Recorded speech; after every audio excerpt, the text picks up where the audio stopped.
What's going on, everybody? Hopefully the camera will turn on. All right, we got it on for a second at least. What is going on, everybody? We're gonna get AJ in here, as soon as he joins. But unfortunately, my camera is second at but it's all good. Don't worry, we'll get it situated as soon as possible. But what do we got? Benjamin says smash that like button. Benjamin knows what's up. Benjamin knows what's up. Come on now. I mean, what do we even start with? I mean, I don't even know. I don't know where to start with. Let's just start with the fact that we finally got the W over them. Let's start with that. Absolutely. Alvaro says, "What a game!" 100%. I mean, that may have been the best game all season. Absolutely. I think a lot of people started to feel like it was over. It was just one of those games where the way that they played, the way that it was getting sent out and everything like that, it was just crazy. And it was just one of those Ravens games that's going to go down as something that people remember. I mean, forcing that fumble on Clyde Edwards-Helaire right there, that is a memorable play that will be remembered. Like, that could be the biggest play he makes in his career. Oh, I thought you were about to say for the biggest player of the night, because honestly, I'm going to say the biggest player of the night was Anthony Avery, playing man-to-man coverage on Tyreek Hill and doing what we talked about, using ball skills. You got Absolutely. I mean, and when I want to know what you guys think, what do you guys think? So Ravens, no timeouts, 41-yard line, ish, 4th and 1. Do you go for it or not? I was sitting there screaming, please go for it. Because I was thinking Seattle. And Sanju's on the same wavelength as me. Absolutely. Like, I was thinking Seattle. Like, when you're in this situation, the defense, while it had played well to finish, the defense had been giving up massive chunks of yards. And I felt, let the run game win it for you. Because what happens? What have the Ravens not done, Joshua, when it gets down to it in the big games? They don't play Ravens football. So what did they do? They ran that ball. I loved it, man. I loved it. I mean, I was literally at the edge of my seat all game. And you know what? Yes, I know a lot of people say it's 2019 vibes, but honestly, this gives me old school, early 2008, 2010 vibes with Joe Flacco, with those edge of your seat gamers, with the defense coming in, showing out. Joe Flacco doing just enough, getting that play action, Ray Rice going. Man, it reminded me of one of them games. A true Ravens fan that's been here since 96 know those edge of your seat, your heart pumping out your chest, Raven-style football games. 100%. And one of the biggest things that we saw was Alejandro Villanueva looked solid. I mean, it was natural. The left tackle's position was natural. I mean, granted, when he was at Army, would he play tight end, wide receiver, tackle? He's a very versatile guy, but he even said it. Putting him on the right side was almost like riding a bike with training wheels, or being in front of a classroom, giving a biology project talking about cytoplasm and mitochondria. So it was definitely brand new for him. We definitely asked a lot from him, even though we have a Pro Bowler at left tackle. But he definitely showed up. He definitely spoke about how disappointed he was in his performance. That Monday Night Football game, and he showed up. He showed up and played. Absolutely, and I think one of the biggest things that we can look at in this game is just it's just what we've been waiting for. And shout out to Spotlight Raider Talks. We got you guys. Don't worry. We got you guys. Thank you for beating the Steelers, repaying the favor. No thanks for beating us, but thanks for beating the Steelers. It at least helped us out. Everybody in the North is 1-1. Mm-hmm. And I mean, that's just one of those tough things. And Sanji says, I wish I could say easy money, but I would say nobody cared. And LJ worked harder for that money. I mean, absolutely. You could so obviously tell that he wanted that more than any game I think I've ever watched Lamar Jackson play. Agreed. I definitely agree. I mean, I said it via Twitter. Even though he threw two interceptions, his resilience and just the way he fights, to keep keeps his team alive. It just shows how much he wants to, to be that guy. And he's been showing it ever since, he stepped in, when Joe Flacco went down. But this is really this game right here, I think, continues to solidify his presence and him being a franchise QB for the Ravens for a long time. I love what he do. I love what he brings. I like the way that he kept his head up high, still was able to throw the ball, threw a touchdown, and just help his team. Help his team. He played Lamar Jackson ball tonight. Absolutely. And I felt like he started off and he did too much. He was DTMing. He felt like he had to do everything. The first pick six, not his fault, whatever. The second one, that was definitely doing too much. I mean, that was 100% on him. That was a terrible throw, terrible read, all that stuff. But he did something that not a lot of people are able to do, which is, and I apologize to everybody that my camera's kind of bugging out right now, but Greg Roman finally did what we've been waiting for him to do. Run the ball against the Chiefs. Yeah. I mean, that's all that we've been waiting for. We got to the goal line. You know what I was saying? I was like, this was when they got the last touchdown. Don't throw the ball here. Just don't throw the ball. The way that they got down there was pounding the rock, running the read option, which I talked about, we talked about in the post-game stream that's why they couldn't beat Oakland, was because they didn't run Lamar. They didn't have any designed Lamar runs. And it showed today how much different this offense is when they have designed runs for Lamar and they let Lamar run and not just have him scramble. Because, I mean, the design runs that he had were amazing. I mean, he had 5 or 6 runs where he was, getting the oohs and ahs out. No, most definitely. As much as I, as much as I wanted him to continue to grow as a QB, and I want the plays to be the decline on as far as the Lamar runs, it definitely gave that I would say X factor feel. Because honestly, I kept on saying Chris Jones was going to have a field day, but the way they blocked Chris Jones, the way they had him confused, he didn't know what to really do out there on that edge. They went to town on it. I love what they did. And Tyshawn Williams and Latavius Murray, I gotta give a shout out to Latavius Murray tonight because he definitely looked more comfortable in tonight's game. He definitely he understood the playbook. Shout out to Devontae Freeman with the one big play. I know he's a speedster, but sometimes you just gotta plant your foot down and just go north and south, man. Yeah, absolutely. And thank you so much. As Modius says, showing my love to y'all. This is a great win. Yes. I mean, this is one of the biggest wins that the Ravens have had in a while because, I mean, the momentum, I made the video on Saturday. The first comment on that video, you know what that was? You know what they said? We're getting spanked.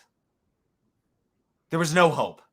There's no hope. There were a lot of people that were just absolutely they had given up, losing to the Raiders. And we got to hint to the Raiders aren't bad. And I talked about how they have 2 good edge rushers. Right. And that's what showed. And so, that's just the biggest thing is being able to recognize, hey, this is a momentum changing thing. It was a primetime game. And I mean, the question I have is, how are people looking at Lamar when it comes to the MVP race? Now, after week 1, where it was oh, terrible, all of a sudden it's he beat the Chiefs. And I'm not saying he's not winning the MVP race whatsoever right now. I'm just saying that looks really good when you go in there when all the hope was lost and he gets the 4th and 1 carry to ice the game.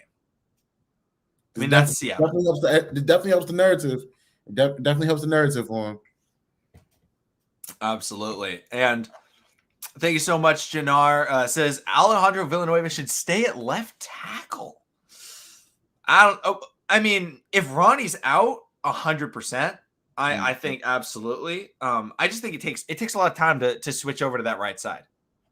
Agreed. And I mean, it just takes a lot of time to just get used to the Ravens offense. So, I mean, we were playing against Chris Jones on the outside, who is a much different player than the speed rushers that we were facing, in a Max Crosby and Yannick Ngakoue. But it was. Oops. I'm back. Somebody says, let's see here. Quixel 100%. Everybody counted him out. Everybody counted out the Ravens. And I was like, what was 3.5? What was it? 3.5 underdog going to this game this week. Oh yeah. Vegas knew, and I talked about it, and I'm just like, and I see RNF is pretty salty right now, but all that we need is just to go out there and play Ravens football in a big game. And for the first time they did it. And I mean, it was just one of those games where it felt like the opposite. Like it seemed like the Chiefs pulled a Ravens, where it seems like, they were up very late, and like it just, unfortunately they fumble late and stuff like that. I mean, there were a couple points in this game where I talked about in the video yesterday I made. I said there were a couple things that you need to focus on. One is don't make mistakes. And when they made mistakes, they didn't cost them. Right. Fumble by Tyson at the goal line. The bad snap to Lamar at the goal line. Those right there, if one of those goes that way, this game is over, and it's not close. Agreed. Definitely agree. But they capitalized, and they like, how many times have we seen Ravens force that fumble on Clyde? Chiefs pick it up, and it's a killer. Adafe got that ball, and that's sealed the deal. 100%. I mean, Harbaugh, I want to say, has only one career loss in prime time in Baltimore in his career. I think he only lost once against Andy Reid. I don't even know when it was. It was just a while ago. And thank you so much, Gary Carpenter.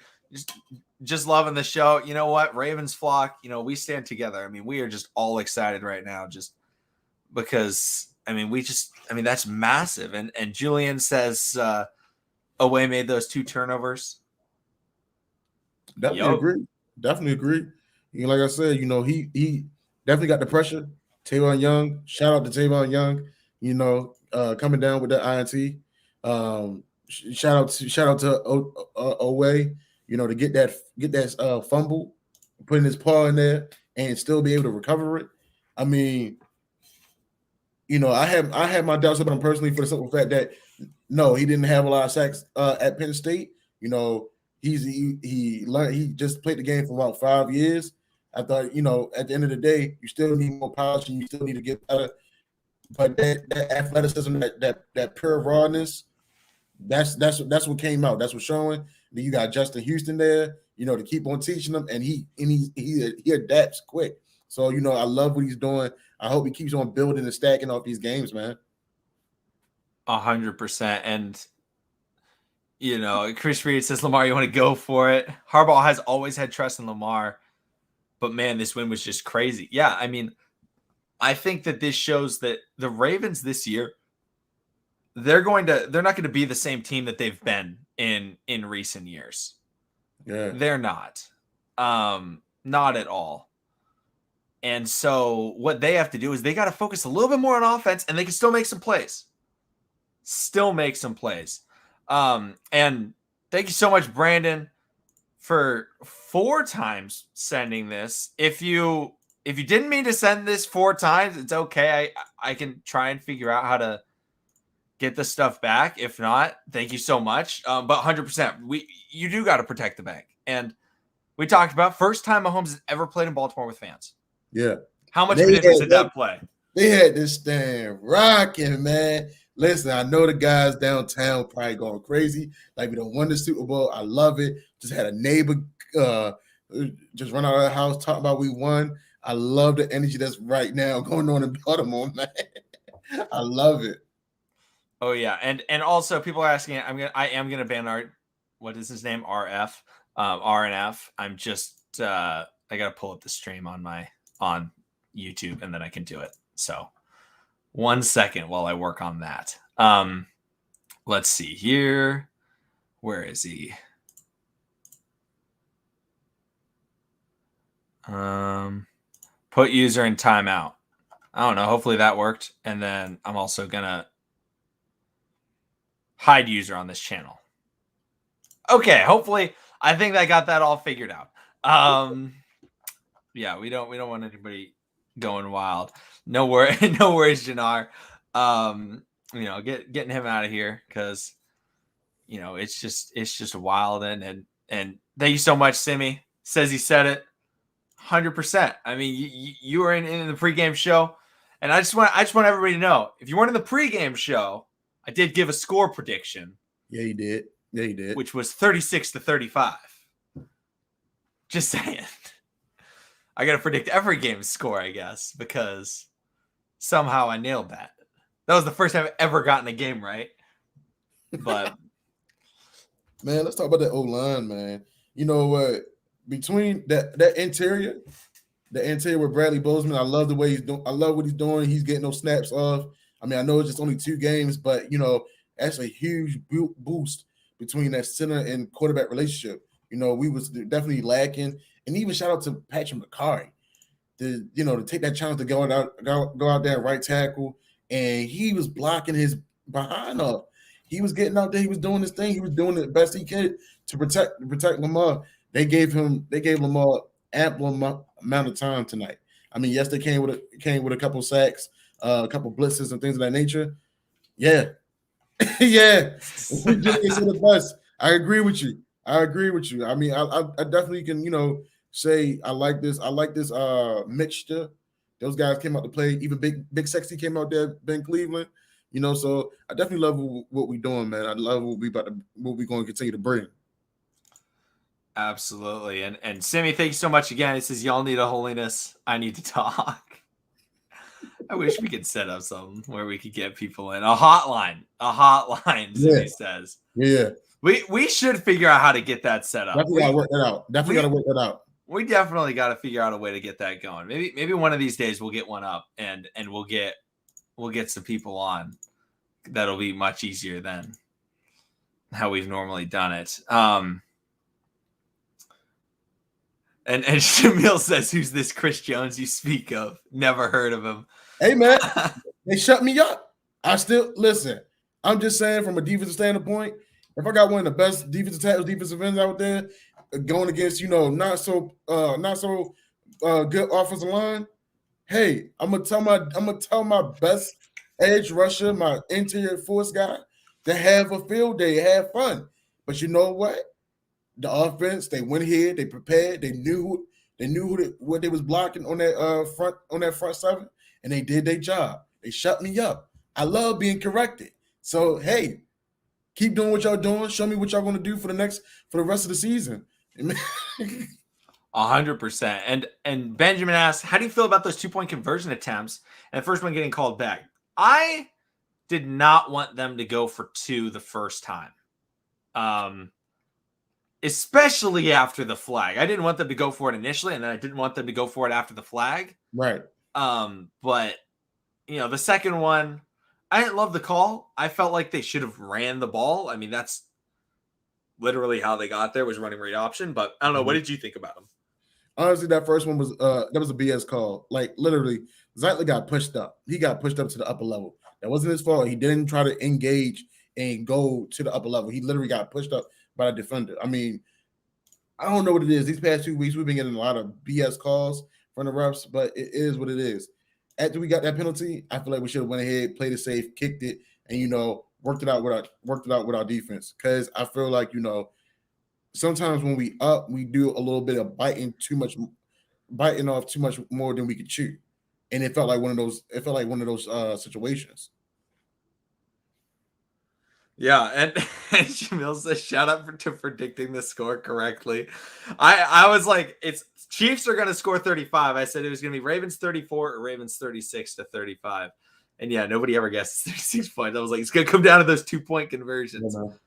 Yeah, but I will say something that people have been talking about is Villanueva left tackle gets Stanley at right tackle. Villanueva was not playing against the caliber of edge rushers. While Chris Jones is a great player, he's an interior pass rusher that is trying to transition to the outside. Right. And so he's not like some crazy speed guy, which is what Villanueva struggles with, is his mobility.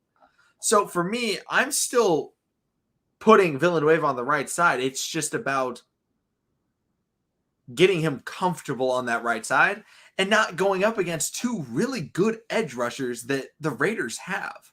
And I think that got completely overlooked was how good those edge rushers are in Max Crosby and Yannick Ngakoue. And so people, but we're playing against worse edge rushers. So I think Villanueva, like, he's going to be okay. It's just if we go up against really good elite guys, he may struggle. But that's what most guys do. Right. It's just beating the bad players. That's all you got to do. And the Ravens beat the bad rushers tonight. Very true, man. And it was cool to have him back at the bank. They don't get. I'm gonna say this: when old Ravens players come back, they don't give like that University of Miami vibes. You know, when the older guys, you feel me, that won the championships, them defenses were solid. They had them top wide receivers, and they come on the sidelines like, yo, you know, you gotta come right, you gotta represent. It don't get that same vibe, but I definitely feel like, you know, they played it behind off because, you know, Ray Lewis was there. So I definitely give you that, because that's the same thing happened last year when Ed Reed came out when we played against New England. Yeah. And I want to say, I think the biggest thing that I'm happy about in this game was it wasn't like the Ravens went out and the Chiefs went out and the Chiefs sucked. Like this was like the Chiefs played well. If you look at Mahomes went 24 for 31 for 343 yards, 3 touchdowns and a pick. Yep. Clyde averaged 3.5 yards a carry. Kelsey dominated. It wasn't like the Ravens went out and the Chiefs were bad and the Ravens were able to squeak one out. No, they both played really good football. And the Ravens still made some mistakes. And that's what we've been talking about these last few years. Ever since we've started doing the show, it's just been, just go out there, run the ball, right, and make a couple of plays. Because in recent games, it's been, oh, they dropped that pass. Because there were situations where I was like, yep, this is what happens every time. We get that third down stop. They call the defensive holding. And I'm just like, every time. We miss that deep. Lamar misses that deep ball to Hollywood early in the game, then throws the pick. Missed opportunity. And it was like, uh-oh, they're not capitalizing. But then they started to capitalize. Yeah. Shout out to Brandon Stevens when Deshaun Elliott went down. Dude. Oh, yeah. I mean, I'm not going to say, oh, you know, he made such a great he made an impact quietly. He didn't make a big one, but he made it quietly. You know, playing the coverage, understanding his role, you know, playing over top, running with McCole Hartman, being there, you know, shadowing Tyreek Hill when it need to be shadowed. I mean, I know he did miss a couple tackles, but as far as coverage wise, he was there. Yeah, and he was actually lining up at corner, and it was like, okay, he actually doing some things. And Anthony Averett played the ball. Yeah, finally. Yeah, man. We talked about that. And honestly, I'm not going to say when we go to the Super Bowl, I'm definitely not going to count us out. You know, at the end of the day, it falls on the Ravens what they're going to bring to the table and how they're going to come out every Sunday, and you know what Ravens you're going to expect. I'm not going to say this is going to solidify or the price is going to go up for him. He has to keep on stacking. He has to keep on stacking those Sundays up as well, because I mean this is just his first season really starting, so he's always going to be battle tested. He just got to keep on. He's just got to keep on proving himself, showing that he belongs. And something that I also thought was really interesting was how often Patrick Queen was lining up out wide. Yeah. And I need to rewatch the game to exactly like analyze like who was he actually covering out there? Were they covering zone in those plays? What were they doing? Running backs? Yeah, the running back goes out wide, and we have a special guest. Shout out to AJ for coming through. We got AJ joining in on the stream. What's up, guys? What's going on, man? What'd I tell you? What'd I tell you? Man. First off, you were absolutely right about the score. And when I tell you, everything good eventually has got to give. And it's definitely bittersweet. I mean, good game, man. Shout out to everybody. Good game as always. And again, can't be sloppy. No BS penalty yards. That's just it. Bottom line. You got to play clean. No bullshit penalties. And what'd you do? You had the lead. You eventually play like shit. And then what happens when you have a former MVP lead the charge? He's going to stomp on you like stairs. And that's what happened. Yeah, I mean, it's just. I mean, I don't know. What did you think about the refs in that game, AJ? I felt like they called a lot of ticky-tacky stuff. They called a couple of things on Tyrann Mathieu that I was like, I mean, that was light stuff that they were calling on illegal contact, and I think they called him for a hold. They called on the 2-point conversion, they called the ineligible man downfield. I was not a fan of the refs. I thought that was absolute horseshit because, I mean, if you get pushed, right, it's not the player's fault. Like, he didn't push himself all the way there. Oh, he got pushed inside the in the end zone, therefore it's penalty. I'm like, that was fugazi. Yeah. Absolute garbage. As far as I mean, I've seen my team have so many penalties there. I mean, it's just kind of like, oh yeah, by the way, even though it's a close game, it would have been better if you didn't have X amount of penalties for like 100 yards. Only a whole end zone with penalties that could have been easily prevented. You know, there's sometimes there, and depending in primetime games, there's always going to be a group of referees where, in words of Baltimore fans, you're here and this crew is just here to F us. Earl Weaver, Baltimore Orioles. Sometimes it's like that. Any sport. But, it's old just saying that. I say that too much and it's just beating the dead horse. Terrible. I mean, I think it's just one of those things that you have to look at, and I think, like, hopefully this isn't the last time that they play each other this year. I'm really hoping we see. Actually, I kind of don't want to play the Chiefs again. That was tough, but but I mean, it's just one of those games that you have to look at and see what did the Ravens do differently. Red zone. They were 1 for 4 last year in the red zone against the Chiefs. They were 4 for 4 tonight. And in 2019, I want to see what they were because it also wasn't good, I'm pretty sure. I don't know why. It keeps pulling up YouTube for some reason when I click on ESPN. I don't know why, but let's see. What does it say in 2019? The Ravens were 4 for 5, but I want to say they had field goals. Oh, no. They were just 4 for 5.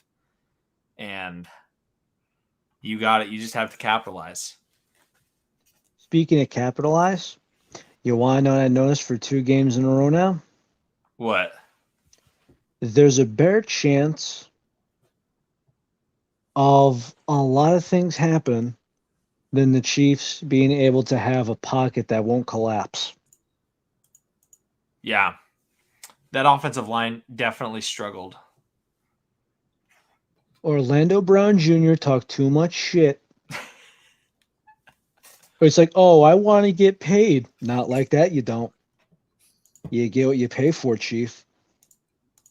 And for everybody saying, oh, you have to extend him now. Let's see. What can money go for? Wouldn't you rather extend Tyrann Mathieu than have someone who's going to give up a good pass rush? And I'm talking good pass rush, not great pass rush. That whole offensive line is new. And Mahomes was running for his life. And every time you hand the ball off to Clyde, you were holding your breath because it's like, okay, he's going to get 2 yards, maybe 3, a little bit over occasionally, but you're not going to get much. It drove me insane. Was this game winnable? Yes. Was it bound to happen where the Ravens had to win one against the Chiefs? Yeah, this is why it's been a rivalry all this time. But And for a lot of people, particularly the Chiefs fans that wanted to talk shit early, know your place. Quit making me look bad. Quit sucking a cack, will you? And I think that one of the biggest things that I saw in this game was on the interception that Mahomes had. I was so happy with the way that they played that, the way that they checked Kelsey with away and had him delay for that step up.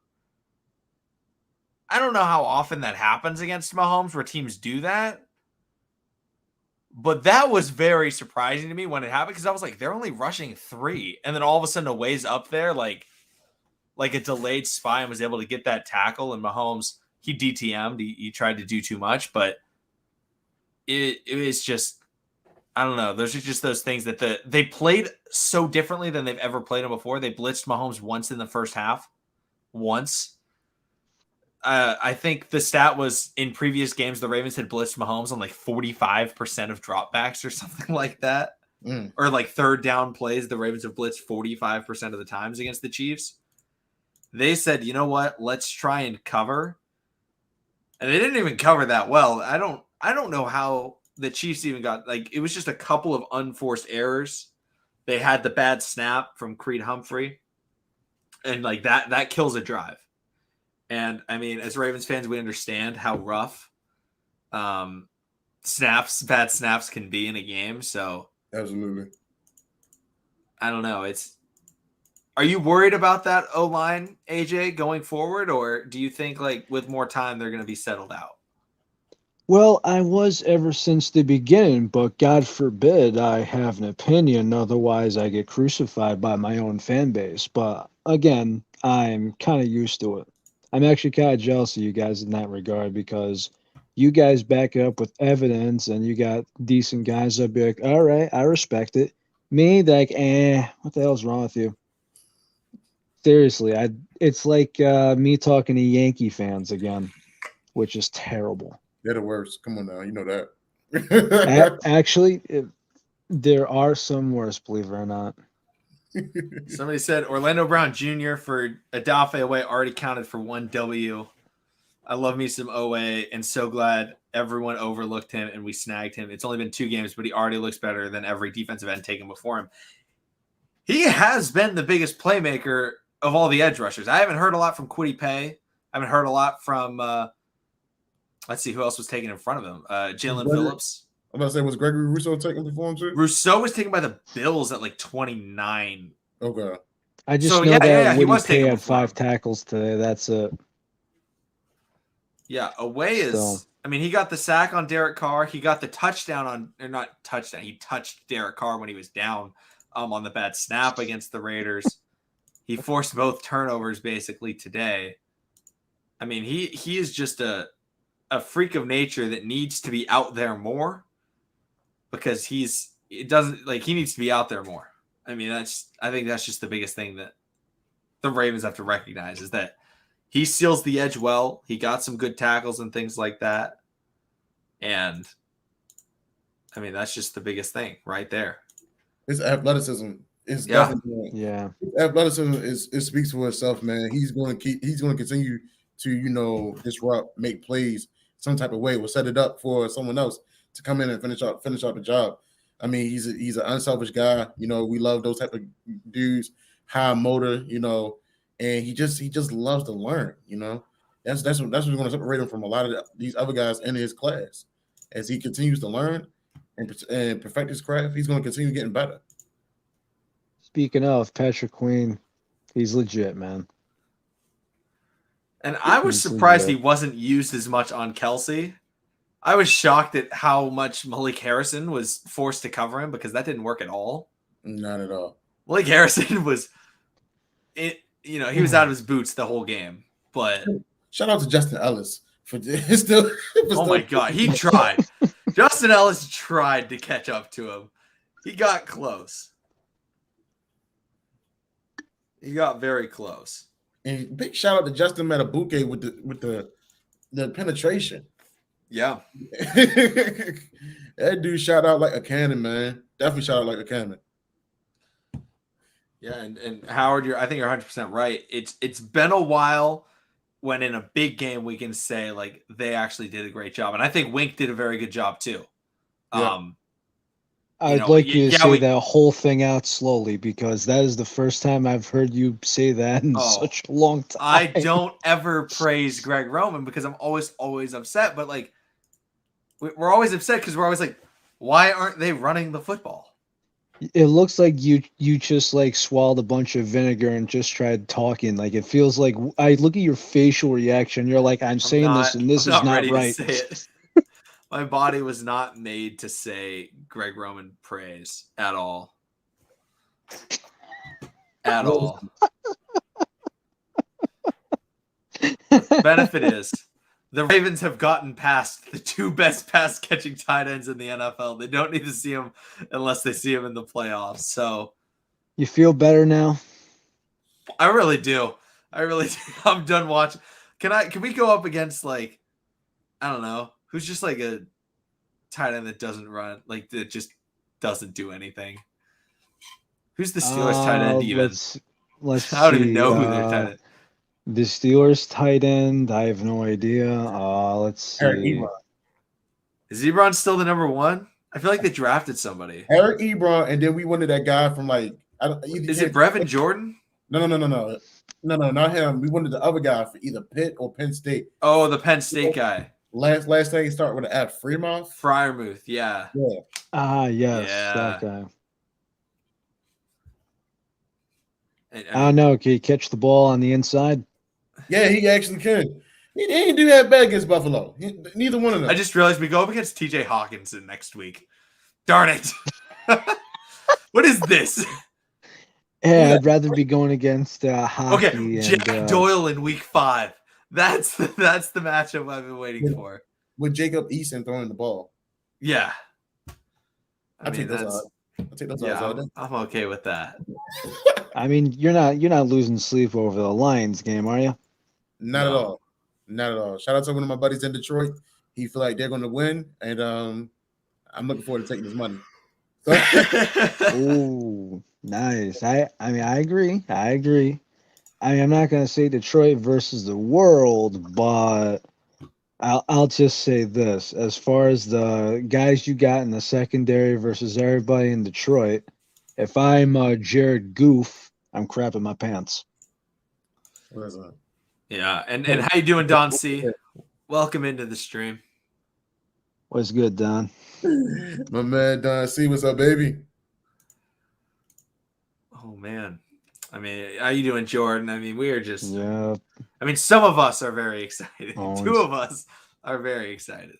Hey, I'll just say this, man. You knew I wasn't gonna come on here and bullshit or anything else. Yeah. It's like, hey, at the end of the day, it's like, hey, I got my ass handed to me. It's not a terrible loss, right? But it does sting a little bit. It does hit you in the wrong way. And again, sloppy play, penalties, and the offensive line. You have this big ass investment. You have one of the best quarterbacks, but guess what? You have an offensive line that can't defend what? Can't defend nothing right now. And you know what? The funny thing is, honestly, man, if we would have lost, I would have took it on the chin. The reason I would have took it on the chin, because we fought hard. Like I said, I agree. It could have gone one or two ways. If we couldn't get no stop, no type of pressure, then yeah, I'm gonna give Patrick Mahomes at 40. Because he's another Houdini. Like Jim Nance said, it's almost like watching watching the Harlem Globetrotters go at it in a sense, because they get out there. Oh yeah, you think you can do that? All right, come on, y'all, let's go. Hey Travis, you get right here. We can do this. McCole, I'm gonna see you that way. And we're gonna beat you this way. I think correct me if I'm wrong, nine receivers, at least 9-10 different receivers. Patrick Mahomes got the ball out too. Like it's crazy in a sense to think of, yes, he has number one, number 2 targets, but at the same time, because of who he is, he can get the ball to anybody, and whoever gets the ball from Pat, they can move the ball forward. It's crazy to think that.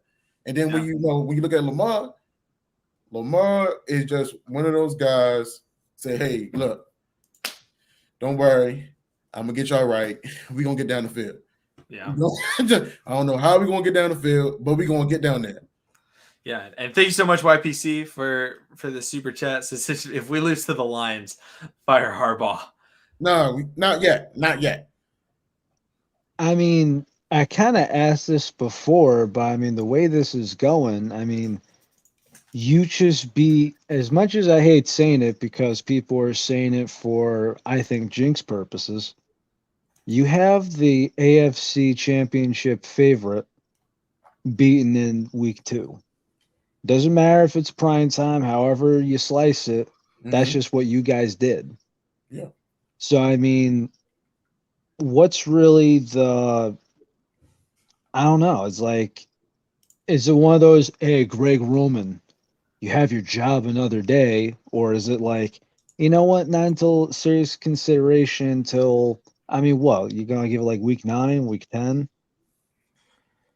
Yeah, I think it's just one of those things where, like, this is why I made a video in this offseason. I said, I still believe in Greg Roman. And it was because I felt like all he needed to do, it wasn't change up the plays. It was just change up when he called the plays. And I was hoping, my goal was like, I was like, all he has to do is call the games in different ways. And the Ravens can have great success with Greg Roman because he can design the run scheme. And we see the run scheme. And he finally actually stuck with the run scheme in a big game. He did not stick with that run scheme against the Raiders, but that's because the running backs had no snaps with Lamar and they couldn't run read option. And so, that's just the major difficulty of trying to run an offense with 3 of your best running backs getting out for the season in 10 days. So I just think that, like, Greg Roman, he can still be the offensive coordinator. It's just, how much is he going to impact the team? And I think he called a very good game. Finally. Good job. Against one of the best teams in the AFC. I mean, everyone's got a deadline in mind, man. Like, there's a Bears fan I know, and he goes, what would you do with Matt Nagy and Ryan Price? And I'm like, brother, he should be gone before my mother's fist in the turkey. I got news for you. Listen. Staying as it is. I'm gonna be real. If we would have lost tonight and continue to lose, you got to do a double whammy. John and Greg got to go together.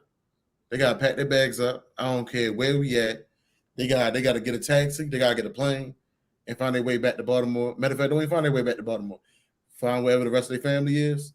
Go ahead clean out their desk and send them all their stuff. Because and people say John is a player's coach. He is, but y'all got to realize the way he talks to Lamar on the sideline, it's almost like, dude, what you want to do? I know you want to get out there 4th and 1. You want to do your thing? Go ahead. He almost sends a prayer up, like, listen, if Lamar don't get it, man, I'm gonna lose my job. Eric DeCosta gonna let my ass go. But every time when Lamar do something or wins the game, it's like, because I know he has to be in that seat. And if we I would say if we get to the playoffs again, I'm not gonna say if. When we get to the playoffs again, and if we lose in the same form and fashion, then I feel like John and Greg Roman may have to go. You see, I actually like that better just simply because I think anytime during the regular season, I have no idea who's capable of adjusting and running that whole team as a whole. As in, give somebody a whole off season, right? Learn what Lamar can do, learn the playbook, see what guys you got, see what happens in the draft. You know what I mean? I always say, give the guy a fair shot, give him everything he's got to do, off-season workouts, training camp, everything. Have him go through all the process instead of having 2 guys figure it out at like week 10. Because you don't do that for a team that's meant to go to the playoffs. You just don't. I agree. Welcome to the stream, Alex. How are you doing? Obviously, He's doing better than me. How about that? Oh, I would believe that. Um, Don C, no worries. We will see you next time. You already know. And I see Howard talking about how we should let Lamar loose and let Lamar call his own plays. Yes. Exactly. That's why. Well, especially if you keep talking about all this. It seems like they're not giving him permission to run. Tonight, they actually seem to give him free reign. It's like, hey, dude, if the opportunity is open, take it. Oh, they said you will run. You're going to run this game, whether you like it or not, Lamar. And he was all in. He wanted to run that football. I mean, that's all he wants. I mean, he just wants to win. And this game was so bad. I mean, the amount of hate that the Ravens have gotten it's been like, are the Ravens going to make the playoffs? They lost week 1. Oh, in overtime. In overtime. They lost. Dudes was definitely scarce. I'm not gonna lie. I mean, the way we lost and the fashion that we lost is like, yo, we're down like 15. We're down like 15 people on IR. We finally get our Pro Bowl left tackle back, and then you made a left tackle transition over to right tackle. His age and him not being able to play right tackle showed all that game. Yes, we went against some of the best defensive ends in the league, but it was like, God damn, just do something. Hell, I don't care if you get called for holding. Do something to that damn man. But they just kept on crashing and wasn't really giving my quarterback no time. So, when you see stuff like that, it's like, is this really going to be the story or the narrative for our team? How you doing, Mark? How you doing? You're in the stream. You're in the pregame stream, Mark. So how you doing? Welcome back to the postgame stream. And Baltimore Get Up says Pat McCarry needs to stay at right tackle when Stanley comes back. I honestly like that. He just looked no Villanueva. He looked more natural, honestly. What about left guard? Could we put McCarry at left guard? Because Ben Powers is not it. I mean, he's bad. Hey, if you want bad, I saw my offensive line tonight look like they belong to the New York Giants. Okay. And Lance, Chris Jones moved to D end this year. He's trying to be I don't know why he's trying to be an edge rusher. He's like a top 3 D tackle in the NFL. Hey, did you know why he's switching to D end? Enlighten me. I got no clue. I think it's stupid. Exactly. I don't know why. They would do that. I mean, he's a monster on the inside. Oh, put Villanueva at guard. I mean, he's never played guard in the NFL. I don't know if he's ever played guard in his life. Now, did you see during the game that he was comparing right tackle to jumping out of a plane? Yeah. I just told him how he was like, I started laughing. He also compared it to the mitochondria. He was like, it's like you're doing that presentation on the mitochondria, and you don't know what that is, but you got to do it in the 7th grade. That's how you can tell that man clueless. That's not his natural position. So honestly, if we're going to take Ben Powers out, we might as well put in Big Sexy. At least he wasn't seeing ghosts, man. Yeah, that's true. Nah, dude, it was hysterical. I was actually at a bookstore. I was actually checking to see if I had my book in a local bookstore by me. Mm-hmm. Sure enough, I go 2 shelves over. There's this book called Seeing Ghosts, and I actually take a picture. I send it to Simple Minds, and he goes, "Oh, dude, that's cold." And I'm like, "What? Is it my fault that Sam Darnold needs reading material? Not my problem." Oh my gosh. And Sanji's a big fan of you, AJ. I mean, we try and bring on AJ every time. Much love, man. Much love. And even though I think people like me just simply because I'm not a homer, man. I mean, I'm not going to be one of those Kansas City Chiefs fans that's going to find a list of excuses. Listen, last tonight, we did not hold our blocks. We could not stop the run. We couldn't contain. We didn't fire off on all cylinders on a regular basis like we should.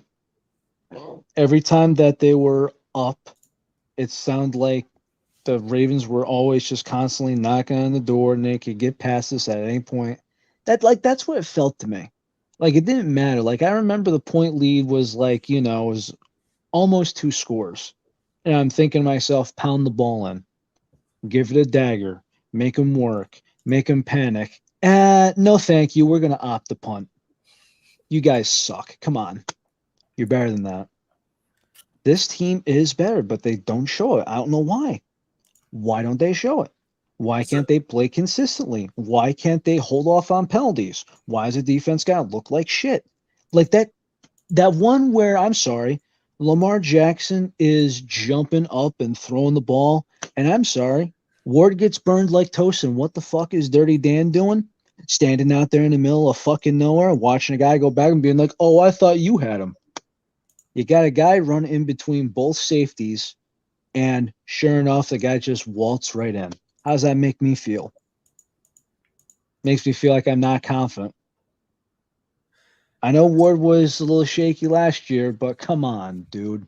You let the number one wide receiver on that team waltz right past you, and you see nobody but him going downfield and you let him go. It's crap like that that just rubs me. It's not even you blew your assignment. You let the guy waltz right by and you were okay with it. And then you tried to run after him like you had a chance. You had no chance. Yeah. All right, so what's your biggest concern for the Chiefs right now? Is it the run defense or is it the offensive line? Offensive line, because, okay, if you think Clyde Edwards-Helaire was worth your first round pick selection a little over a year ago, with an offensive line treacherous and comparable to the New York Giants for 2 years, how are you supposed to have him develop? How are you supposed to give him the confidence? You can't.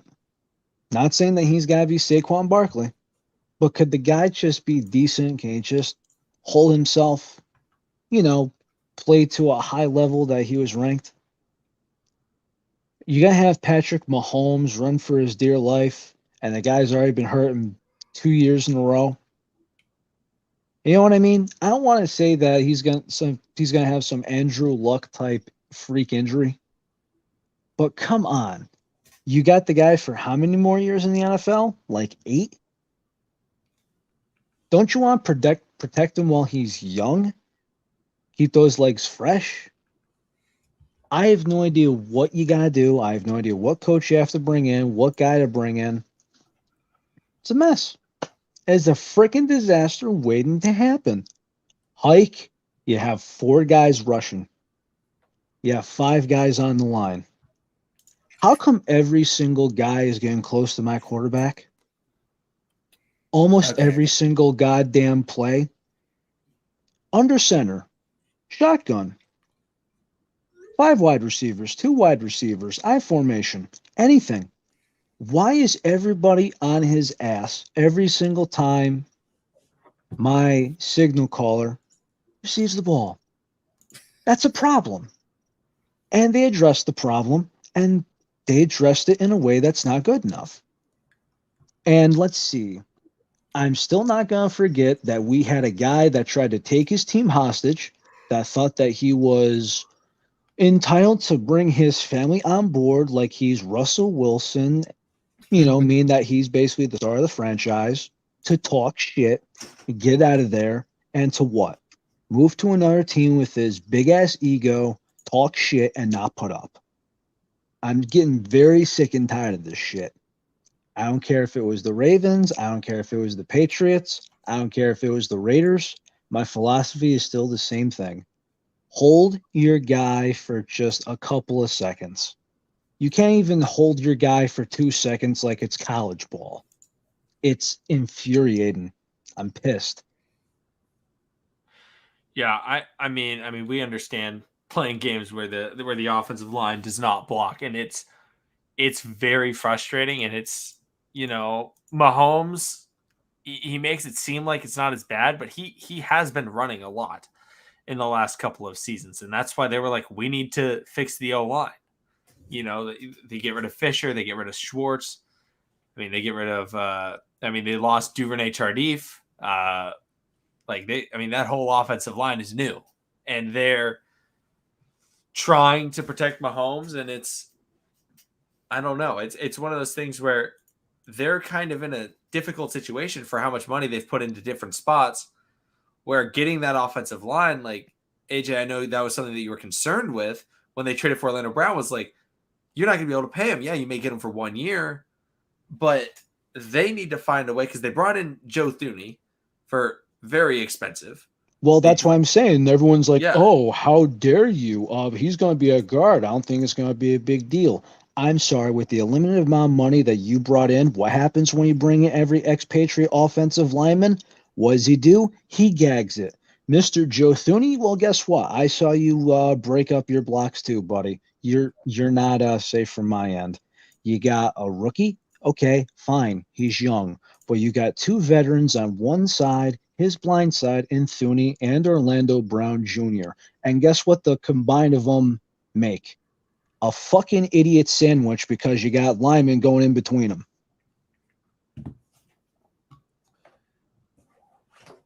Yeah, I mean, it's garbage. It's very tough to see guys like that. I mean, my favorite football player of all time is Andrew Luck, and so he spent his entire career running because they never got him an offensive line. And Mahomes started out with a decent offensive line, and it's been getting worse every single year. And it's like, hopefully they're able to, figure it out for him, because, yeah, they have Tyreek and they have Kelsey. Meekols, meh. DeMarcus, meh. Clyde's decent. And if everybody's going on the Chiefs, Clyde's going. But if one person's getting stopped, Clyde's not going. Clyde only gets going when the entire Chiefs offense engine is just like churning, and then he'll dominate. He needs blocking too, because he did well early on, but guess what? He had two guys that were important to the offensive line playing healthy. Because I got news for you. You take a lot of quarterbacks in the NFL. I'll give you an example. If you put Aaron Rodgers, that's a quarterback who, listen, he could scramble, he could run, but he's getting up there in age. From the way that the Chiefs' offensive line play, if you put Aaron Rodgers under center, is he okay back there or no? Under center? Hell no. That gives the defensive lineman more inches to get to him, less inches to get to him. Yeah, Aaron Rodgers isn't dodging that. If you take the average quarterback, is he dodging all of those plays? Is he trying to make them happen? My answer is no. Patrick Mahomes is a lot faster than people give him credit for. And look how many times he's been able to escape the pocket and run. Yeah. Not saying he's Kyler Murray by any means. Not saying he's Lamar Jackson by any means. Not saying he's going to be the next great scrambling quarterback by any means. But can he avoid the contact? Yes. Not many other guys can. And I feel like they're taking it for granted, and it's pissing me off. No other way around it. How do you go into that locker room? How do you go into next week's preparation with this offensive lineman? Because we are hurting. This isn't nothing. You guys are fully healthy and you suck. How do you fix it? I'm concerned. And I'm worried. I'm pretty sure you guys understand too. Oh, of course. Come on now. We won't wait. How many years before having a quarterback? Before 2008? Then, yeah. And when you play in your division, where you look at the edge rushers that they have with Bradley Chubb, Von Miller, Yannick Ngakoue, Max Crosby, Joey Bosa, that's very scary. Yeah. That may be the best edge rushing core that people could go up against. Didn't we have this discussion a couple of months ago, and I said, how is Orlando Brown Jr. going to do against a guy like Joey Bosa? And I said, And you not well said, at all. well, you just kind of said okay, but not great. And I'm like, okay, I'll get something. But guess what? That guy, well, as far as I'm concerned, the way that he's going to be, he's not going to be in a uniform when it comes to January. The only field he'll be on is the golf course. Lazy bastard. You know, honestly, for somebody that want that amount of money, honestly, I feel like using his deceased father for the reason he wanted to play left tackle was BS. I feel like if he would have stayed in Baltimore, I feel like he definitely would have got the money that he deserved, even left tackle money. If we had the if we had the capability to give it to him, but Hey, it goes to priorities. And my thought was this: as far as my team goes, you have to make sure that the defense is in order, and you have to make sure that the offense. Yeah, you got your offensive guys paid. You just got to make sure your defense keeps up. But the rest of the money, I mean, again, you spend it on a Patriot offensive lineman. As soon as they leave, they all turn out to be awful. Oh, but he's guard, he's not tackle. So he didn't hold his blocks tonight. What the hell do we spend the money for? yeah, There's too many guys on this payroll that need to be paid, and everyone's saying the biggest one's probably Tyrann Mathieu at the moment, which I agree. Of all the guys you could have paid, it's like, listen, dude, you played so badly. The only thing that's not making you replaceable is your contract. That's my thought about Joe Thuney. And everyone said, too, don't pick him this offseason. Why? Because every expatriate offensive lineman, they leave, they turn out to shit out. Guys laying eggs. Oh, how dare you not trust Veach? Well, guess what? I could, for once or twice, disagree with the move. And so far, looks bad. be like that sometimes, man. Pat can't do everything, and I think that people think he's a god. He's human I mean, too. Chris Collinsworth thinks he's a god. Now here's a god. Yeah. I mean, the way that he talks about it, he's like, he sees the field better than anybody else. And I'm like, you mean when he saw the Demarcus Robinson with nobody within 15 yards of him, 15 yards over the middle of the field, wide open? He saw that? Like, that was wide open. I would hope every quarterback in the NFL sees that wide receiver. That guy's drinking too much Irish coffee before games. Yeah. That's my theory on that. Yeah, and something that really helped the Ravens that Howard's talking about is that the offensive line actually gave Lamar time to not just make throws from the pocket and make plays from the pocket, but to buy time. I mean, we saw the jump throws. Yeah. We saw him step up. We saw him run. We saw him get to the outside. Mm-hmm. That's the biggest thing. We saw Lamar Jackson took apart every part of the field with his legs. He went up the middle. He went outside. And he jumped up in the air. And that's something that's very underrated because sometimes they don't try and get him up the middle of the field. Sometimes they just try and get him outside. We saw when he's in the middle of the field, he somehow still doesn't really take hits. And that's... Well, I mean, he's one of the best ones to do it because every time that guy runs, it's literally like a love language. The guy, I've said many times, even before the season started, it looks like he's figure skating. Michael Vick couldn't duplicate what he's doing. He's got his own style of doing this, and it's beautiful. And quite frankly, kind of jealous. It's definitely poetry in motion. I mean, He's poetic. The one time he ran up the middle, I think he juked out 3 people. And, even shout out to him. He didn't want to go out of bounds. He stepped off Sorensen. He even put his shoulder down. That's how much this game meant to him. That was like another milestone in his career. I would say one was Tennessee Titans beating them in the playoffs the way they did. Definitely was a statement, milestone for him. And finally getting a W over Kansas City and beating Patrick Mahomes. I mean, this is definitely going to make the narrative even better between these two guys because they're going to be, if not already, they're going to continue being the faces of the NFL. Yes, I need to see this matchup at least once a year. It doesn't matter regular season, postseason. This is a matchup you want to see twice a year. Yeah, it's just like, watching Peyton Manning and Tom go at it.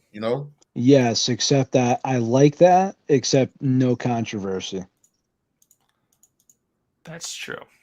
Yeah, because literally, I'm tired of there's some times where I typically don't watch Monday night because I got work in the morning, but I'm tired of every time that guy plays Monday night.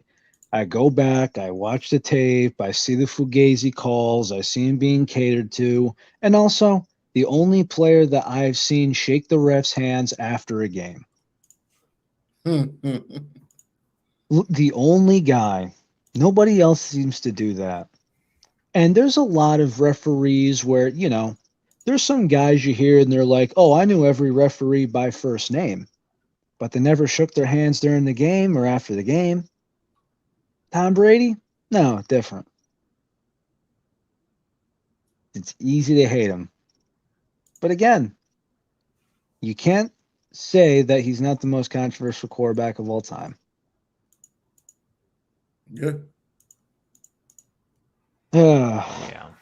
And for all the Chiefs fans out there that said, oh, this is an easy one, I want to know where you are right now. I really do. For the ones that said, oh, you're not a Chiefs fan, this is easy, where are you right now? You in bed crying, drinking bourbon out of a baby bottle. Are you gonna be calling out of work because you can't take the pain? Or are you gonna be one of those where you're gonna say that this team sucks because you only bought a jersey about 5 years ago? Oh yeah. Howard, thank you so much for the super chat. Thank you so much. There's no message. Thank you so much for it. I mean, I've been seeing you've been commenting, all throughout, but I mean, it's just, I mean, I don't know. I feel like this year Lamar Jackson has been, I think he's doing things a little bit differently than he has recently. The way that he seems more composed. Now at the start of the game, he was a bit off. I really do think he had nerves going into this game. I mean, we saw that first pass to Hollywood. I mean, he fucking rifled that. Yeah. I mean, he put all the juice into that, but then he kind of settled down and like his footwork is a lot better. He's planting his feet. He's getting ready now. He's still making jump throws and things like that, but I don't know. Did you guys notice like, oh wow, he was throwing the ball really well? I mean, other than missing Hollywood, did he make a bad throw? No, he made a bad read throwing the interception. That was towards Hollywood. That was a terrible read. But was there a bad throw? Other than the 55-yard overthrow that he threw? Outside of that and the two INTs, no. Me personally, I don't know what it is with Sammy Watkins. I mean, that first one, literally, Sammy planted his foot and slipped. Yeah. That's just that grass, turf, and the cleats. Everybody, they get new cleats right before the damn games. I mean, it is what it is about that.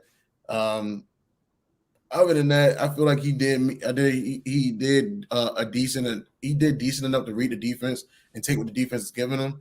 I love the fact that he's not like really trying to force the issue. You know what I'm saying?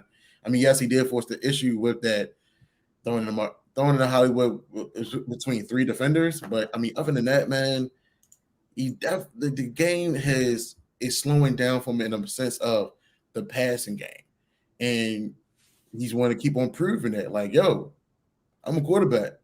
Whether y'all keep on saying I'm a running back, whether I put up 100 yards or 150 yards, 2 rushing touchdowns, and maybe 250 passing yards with 2 passing touchdowns, I'm still a quarterback, regardless. Respect me as a quarterback. You know what I'm saying? So I definitely feel like he's getting better. He's being more composed as a passer. He's definitely showing that. Absolutely, and thank you so much, Howard. You have a good night as well. And I see Sanju says, I do get why KC fans would have thought it would be a blowout. The Browns are much healthier than the Ravens. You came back on them, no problem. I just think, the issue is I felt like it was just, I had a feeling that when it finally, everybody thought there's no way, that's when it would happen. Mm-hmm. And it felt like from at least the national media side, now Vegas typically knows what's up. When you see everybody else thinks it's going to be a blow up, but then Vegas like, oh, close game, then it's like, oh, wow, people are overreacting to the storylines. I mean, it was just a really good game that I was expecting a great game. I mean, all of us were expecting a really good game. We knew, but I just think people see the injuries and they see the matchup and they think, oh, that's over. And it's so much more than that. I mean, play calling and everything like that means everything in these games when the matchups are so close. Well, not only that, but I mean, I feel like there's a lot of people that just took the wide receivers of the Ravens and just wrote them off. Sammy Watkins is going to hurt his ankle or his knee's going to hurt, so we'll eventually write him off. Maybe 300 receiving yards all year, whatever. You know, Hollywood Brown, he's the wide receiver 1 at the moment, and let me tell you something, he's playing like one. There's a lot of people that wrote him off too because of, okay, 1 year and Lamar doesn't throw the ball. Guess what? Lamar was able to do his thing, and this, oh, he's not a great passer. I think he shut up a lot of people tonight. Yeah, I think Hollywood Him Brown and Hollywood Brown shut up a lot of people tonight because that's a connection that I think the Ravens are going to see for a long time. They have to. They can't break that up. No doubt about it. If they break that up, I can see Lamar leaving. Like straight like straight up. Like I know, he always said about bringing a Super Bowl here, but Lamar is just he loved his guys, and Hollywood definitely that's bro for sure. If he could have, he definitely would have found a way for Orlando Brown to stay. But when that money talks, people can go out there and get it. Well, I mean, it's different when you're a non-quarterback because it's like when you bring in your camp, as they say, right, to talk shit. When you're not a quarterback, I think the number one message is, okay, you got to be gone because you can't be a distraction in the locker room. You can't be self-centered. And if you at the end of the day, there's 5 guys that start on that line every night. You're only one of the 5. You got to go. So I understand why Orlando Brown Jr. had to leave. I get that part. The only other person this offseason who really put up a fight was Russell Wilson, but he didn't have the leverage because who could tackle on a salary? Yeah. But also, he's the quarterback. He is their guy. He is going to be a future Hall of Famer. And, he's been there for all these years. It's like without him, right, you're not going to be able to compete at that level again. So that's why he had the leverage. You could replace Orlando Brown Jr. and still have leverage to still make the playoffs, contending for a Super Bowl. True. Absolutely. And I think one of the biggest things that people are forgetting is that this team is still not complete. The Ravens still have Bateman. And we're really missing 2 offensive components right now. Nick Boyle and Rashad Bateman. I mean, Bateman, and we talked about how great Hollywood's been. I'm a big fan of Hollywood. I've talked about it all along. Hollywood is a wide receiver 1. And he's showing that this year. And Sanju says is hyping up the weapon. He almost got his touchdown. I was very excited. Hey, I knew you saw him. Dude, he was so close. But like when Bateman comes back, how scary can this passing offense be with how good the rushing attack is? I think an upgrade. I mean, if you think about it, right? Mm-hmm. Hollywood, Then you got Watkins healthy, and then you got Bateman, and then Andrews when you need him. I think that's pretty nice. And the running back, I mean, the running back game is going to be good. Now, where if that's Murray, or where if that's Williams, or where if that's Bell, I mean, you shuffle enough guys in there where they actually pound the ball in pretty well. But that's going to be an offensive juggernaut. All you have to do is worry about have faith in your defense. It's going to be solid.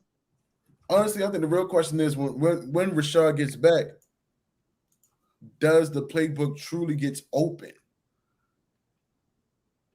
How much do they pass the I ball mean, with tonight I think it expanded, and I think, well, it was kind of like this. I said you have to get inside the minds of the Ravens, and you got to. It's like, hey, if you want them to throw the ball all game long, you want them to do that because you want them to put up. Yeah. You want to get him where he's not comfortable. Guess what? You proved them wrong. Everybody said, oh, you're never going to throw Pat Mahomes. Yeah, if you don't work the ground game too. He worked both that controlled way. The playbook was expanded, and guess what? Can't hold back anymore. Never, we're saved for the playoffs. You have to get there. Something I just noticed, only 5 Ravens were even targeted in this game, in the passing game. Hollywood, Sammy, Tyson, Mark Andrews, and Josh Oliver. Only 2 wide receivers were ever targeted. God damn. Well. It worked, didn't it? That's crazy. I mean, that just shows that like they don't throw it to Duvernay. They don't throw it to They put in Prochet for a couple of plays. Honestly, I thought he would have got a touchdown pass tonight. I don't know why. It was something like came over me like, yo, one of these guys is going to get a touchdown pass for some reason. When it was first and happens, 30 man. or whatever. When it was like first and 30, I was just like put in Prochet or Wallace and throw it up at the end of the first half. And they actually had Prochet on that play that they got the 20-yard gain to Mark Andrews on, what was it, first and 24 or whatever. Yeah.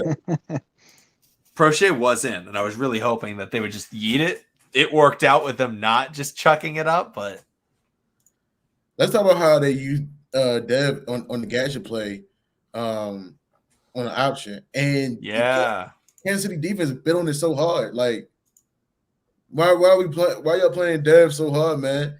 I understand that one. And Lamar just went up the middle for 9. Did you guys know Lamar and Mahomes had the exact same total yardage?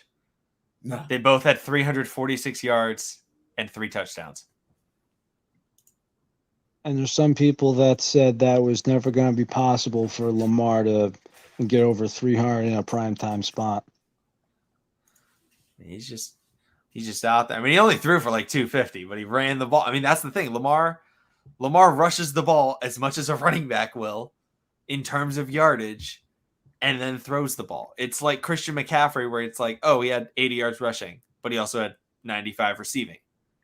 It's 2 players worth of yards. Well, yeah, at the end of the day, I mean, today was not a great week for quarterback. And I mean, I saw a couple of these guys and I'm like, this guy didn't even scratch 200 yards today. Like, really? And if you've noticed, people have been dropping like flies this week.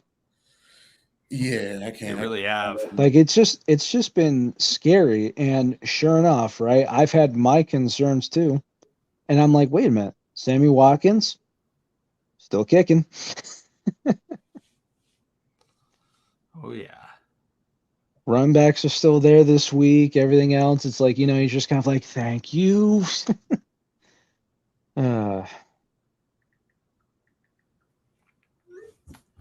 hey, I mean, at the end of the day, right, it was a clean win.